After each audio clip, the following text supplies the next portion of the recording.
need your help. What ails you, my child? You won't believe what I've done this time. That remains to be seen, my dearest. Pray, tell me of your latest predicament.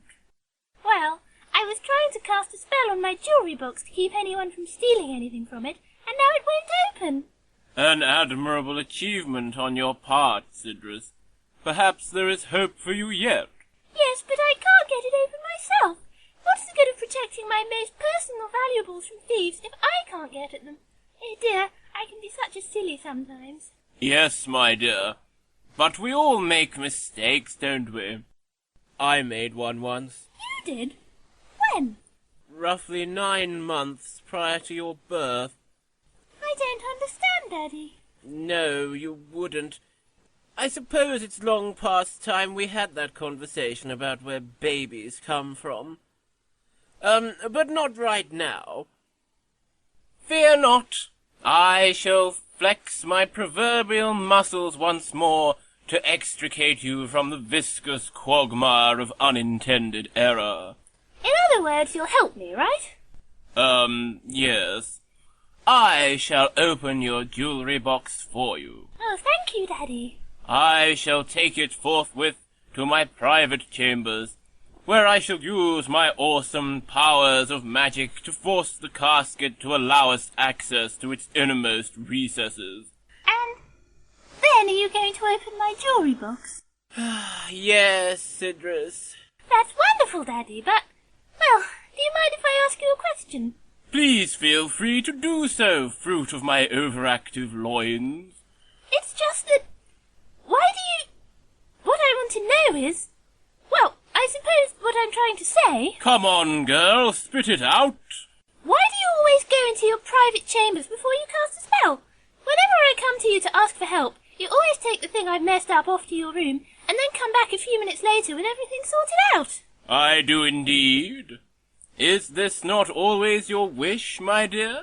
Well, yes, but why don't you ever use any magic in front of me? It just seems a bit strange that you always go off and do it by yourself. Sidriss, the magics that I am forced to employ on an alarmingly regular basis for the sole purpose of rectifying your mistakes are far too powerful for the likes of you to witness. Despite your recent improvements, you are still nothing more than a children's conjurer compared to me. Would you willingly risk your very soul by witnessing the full extent of my power? Well, I suppose not, when you put it like that.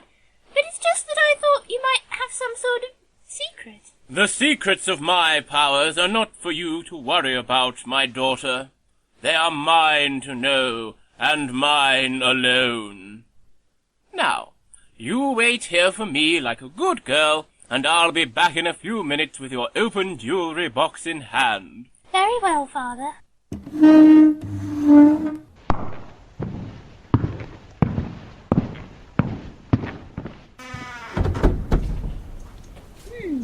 I wonder.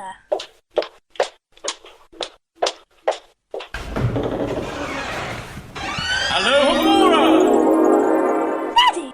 Ah, Sidriss! Karaskaram, what are you doing here? What was that spell you just did? Well, here is your jewellery box, my dear. All opened up and ready for... Daddy, what was that spell you just did? It was... That really is a beautiful tiara you have there, my dearest. Why don't you wear it to next week's... Tell me what spell that was, Daddy! Sidriss, I told you not to interfere in these matters, and as your father I expect to be obeyed. You can't fob me off with that old guff like you did when I was 12. I want to know what that spell was, and I'm not leaving this room until... All right, my dear, don't take on so.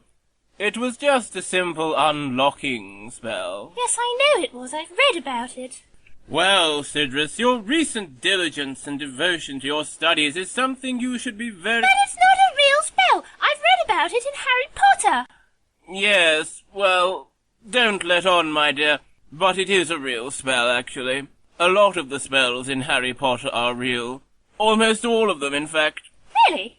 Did some kind of sorcerer read the books and then find a way to make all those imaginary spells real? No, Sidriss. The spells were already real when the books were published. They are very ancient and virtually unknown in these modern times, but the magic in those books existed many eons before J.K. Rowling sat on a train and saw someone reading Jill Murphy's The Worst Witch before deciding to rip it off on an epic scale. So what are you saying, Daddy? How could J.K. Rowling have knowledge of these ancient spells? Is she actually some kind of sorcerer? Yes, my dear, she is. One of the very few sorcerers left alive who has knowledge of these ancient incantations. Just how many sorcerers are in this select group? 1. 1? You mean 1 and J.K. Rowling? No, my child. I mean 1, including J.K. Rowling. But, Daddy, you have knowledge of these ancient spells. I do. But, Daddy, you can't really mean that you are J.K. Rowling? I cannot deny the truth any longer. Yes, Sidriss, I, Hordriss the Confuser, am J.K. Rowling. But, that's impossible! You doubt my word? Your insolence is almost intolerable, Sidriss. You surely know that I have many names. Hordriss the Confuser is just the one the druids gave me. So you're the one who ripped off the Worst Witch, then? I did no such thing. I grant you there are certain similarities in the basic premise, but my characters are fully fleshed out and developed in a realistic and compelling fashion, unlike certain other people's. But I still don't understand any of this. It's very simple, my dear. The epic story of Harry Potter is one that I felt needed to be told. I had no idea it was going to become so popular, but if those millions of enthralled muggles want to give me all their hard-earned money, well, who am I to object? I can't believe you didn't tell me about this, Daddy. If you're so super rich, why did you tell me last week that we couldn't afford that new Versace dress and bodice combo that I love so much? I stand by my efforts to curb your commercial over-enthusiasm, but perhaps I was a little hasty in making that particular decision.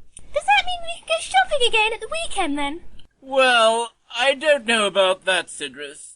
I have so many important matters to attend to. Well, seeing as you're so busy, you could always just give me your credit card and I could go with Motley.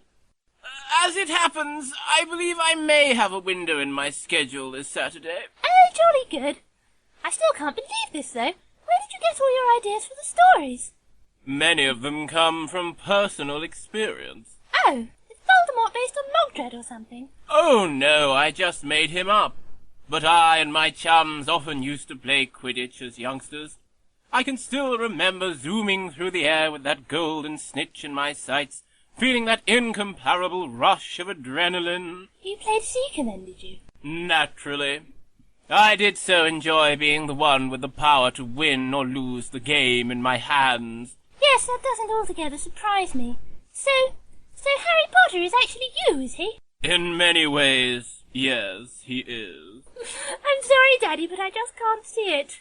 Yes, well, be that as it may. Why didn't you call him Hordy Potter? I did consider it, but I thought the name Harry would lend me more anonymity. So you really are J.K. Rowling? But how did you manage to get published? It really is a very competitive market, I hear.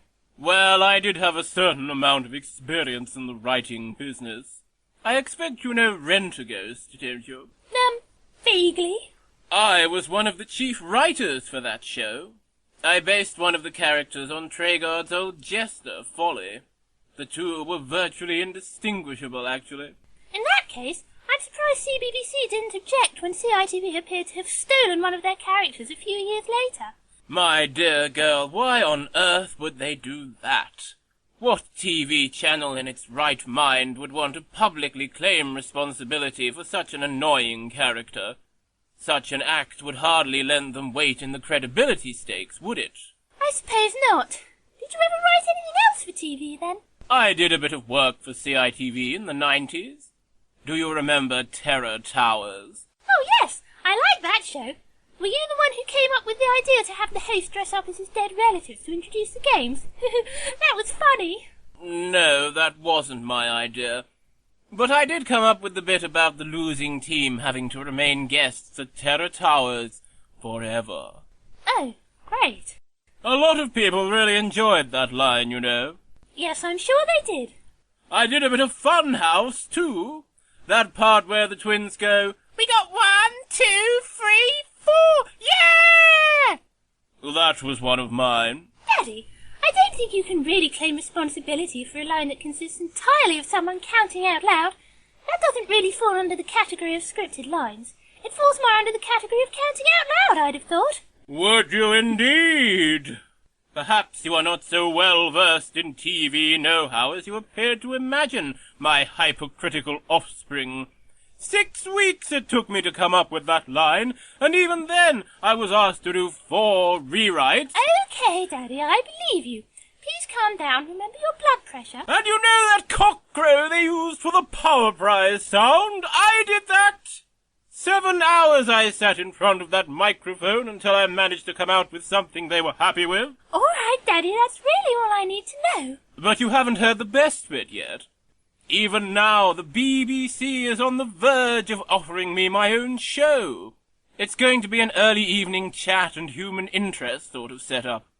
I'm thinking of suggesting that it be called The One Show. Well, Daddy, your TV credits certainly are impressive. But let's talk about Harry Potter some more. There's still so much I want to know.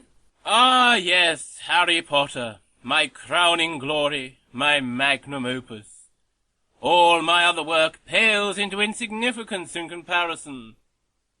What further questions are burning inside your oh-so-curious mind, my child? Well, I have several, Father, but I suppose the most pressing one is, do you actually know how to spell hiccup? Of course I do. It's not my fault that my copy editor is an imbecile. I've had to countenance far too much editorial interference throughout my writing career, I don't mind telling you. Bloomsbury keep telling me to up the romance in my stories, but I'm not really comfortable with that particular element of the saga, to be honest with you. I never have guessed. I still can't decide whether Harry should end up with Hermione or Ginny. Oh, Daddy, you can't make Harry and Hermione end up together. Their relationship isn't like that. They're best friends. Are you implying that I do not know the intricacies of my own work? Ron is Harry's best friend. No, Hermione is. She's the one who always sticks by him and supports him and believes him about all the crazy stuff that happens to him. Ron doesn't. Yes, I suppose that's true. You think I should get Harry together with Ginny, then? Well, yes, if that's the only other option. Although I'm not really sure that you've built up their relationship in quite the right way either. I know, I'm terrible at that sort of thing. It seems that you may have an even greater understanding of my work than I do, Sidriss. Perhaps you might see your way clear to helping me out with the last 2 books. Yes, I suppose I might, but I want you to explain something to me first. These ancient spells that you've used for your books seem to be a lot easier to cast than the ones I've been studying. Why didn't you ever tell me about them? You have already answered your own question, my dear. These incantations are so easy to invoke that any sorcerer can master them with very little trouble, even one who is not yet experienced enough to control them. Placing these spells into your young hands would have been tantamount to placing a loaded shotgun in the hands of a curious toddler in the middle of a crowded shopping centre. I suppose I can't blame you for feeling that way, especially after what happened with that colourblind bull I accidentally invoked at the annual general meeting of the Jesters Guild. Yes, quite. But you could teach me the incantations now, couldn't you? You said yourself how much I've improved recently. Yes, I did say that. Well, I suppose I could give you a crash course in Harry Potter spells in return for your creative input. Excellent! We've got a deal then. Yes, but you must make sure to keep this under your hat, Sidriss. No one must ever know that we are J.K. Rowling. You can trust me, Father. I've a feeling that this is the beginning of a beautiful partnership.